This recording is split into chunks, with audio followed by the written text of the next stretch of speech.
રામલાલજી 14 વર્ષ વનમાં ગયા છે અને એનો પાપ તમારા સિરે રહેશે માં.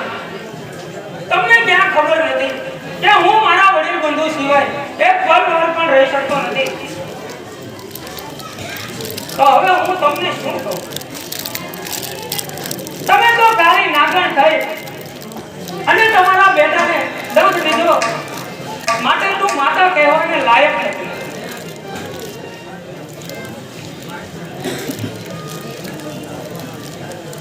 એ ઠીક ઠીક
અને મારા પિતાને ડગ માર્યો અને મારા પિતાનો પ્રાણ લીધા છે માટે સગણી તું માતા કહેવાને લાયક નથી.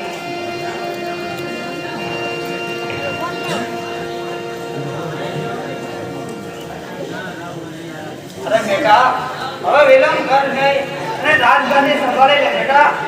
અરે શું કર સગણી? મને રાજગાદી માથે બેસવાનું કહેતા તારી જીભમાં કાંટા કેમ નથી વાગતા? અરે બેટા જે માંગ્યું છે તારા માટે જ માંગ્યું છે. અરે શું કર સગણી? જો રાજગાદી માંગી હોય તો અવધની ગાદી ઉપર શું બેસશે?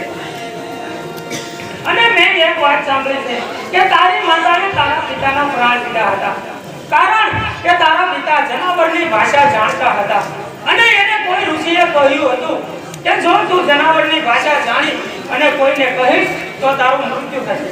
એવી જ રીતે તે તારી નાગણ થઈ અને મારા પિતાને ડગ માર્યો અને મારા પિતાના પ્રાણ લીધા છે માટે સગણી તું મારાથી દૂર રહે.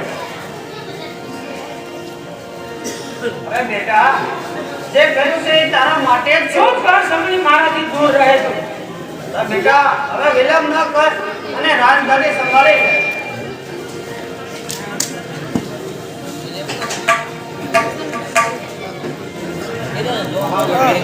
આપ વાતો કરીને દોડ થઈ ગયા મને આમાં કેમ કારણ તે સામે ઉભેલી સગણી એટલે મનમાં ને મનમાં હસી રહે છે માટે હું કહું કે સાંભળો. હે ફટકા ફટકા ના ફટકા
કરનાર અને પિતાના પ્રાણ લેનાર તેવી જ રીતે વડીલ બંધુ રામલાલજીને વનો સંભાળનાર આ સકડીના ગામમાંથી વડીલ બંધુ આપને આજ્ઞા આપો તો હમણાં જ એ સકડીના ભેદ ઝાલીને પરોકી પર પસાડીને તેના પ્રાણ લઉં. ના સદન ભૈયા તો વડીલ બંધુ હવે તે સ્ત્રીને મારવાથી કશું વળવાનું નથી અને જે બનવાનું હતું એ બની ગયું અને એ સ્ત્રીને મારીએ તો સ્ત્રી હત્યાનું પાપ લાગે માટે હે બંધુ તો વડીલ આ અયોધ્યાની અંદર રહેજો અને હું જાઉં છું મારા વડીલ બંધુ રામલાલજીની પાછળ ગમે તેમ સમજાવી અને તેને અવધમાં પાછા જરૂર લાવીશ. બહુ સારું.